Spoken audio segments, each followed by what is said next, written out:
वृंदावन के प्रसिद्ध संत प्रेमानंद महाराज की रात्रि पदयात्रा अब स्थगित कर दी गई है। प्रेमानंद महाराज अब रात्रि पदयात्राओं में भक्तों को दर्शन नहीं देंगे।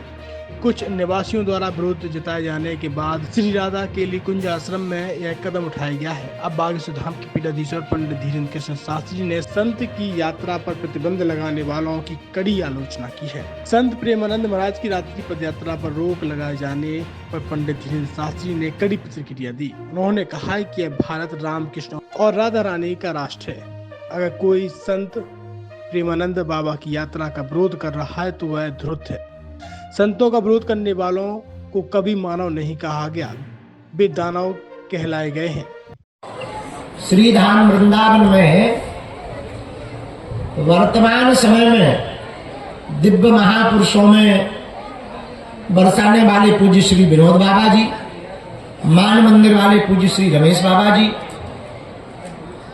टाटिया स्थान वाले पूज्य महाराज जी, परम पूज्य श्री मलुकपीठ वाले महाराज जी और ब्रज की विभूति के रूप में वर्तमान समय में सबके प्रेरक के रूप में जिनकी वाणी को लाखों करोड़ों लोग सुन रहे, ऐसे पूज्य श्री प्रेमानंद बाबा।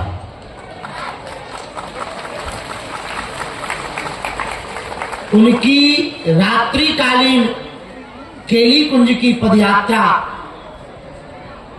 का जो रोक लगाने का विषय मीडिया के द्वारा हमें पता लगा, कुछ महिलाओं ने जो विरोध किया, हम तो उनको भैया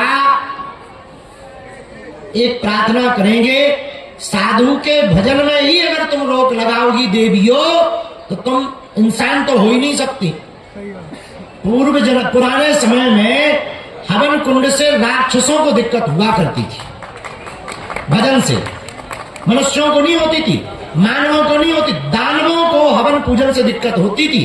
तो जो भी बाबा प्रेमानंद की पदयात्रा का विरोध कर रहा, रोक लगाने की बात कर रहा, शुद्ध रूप से वो मानव नहीं है, समझ जाओ वो क्या है।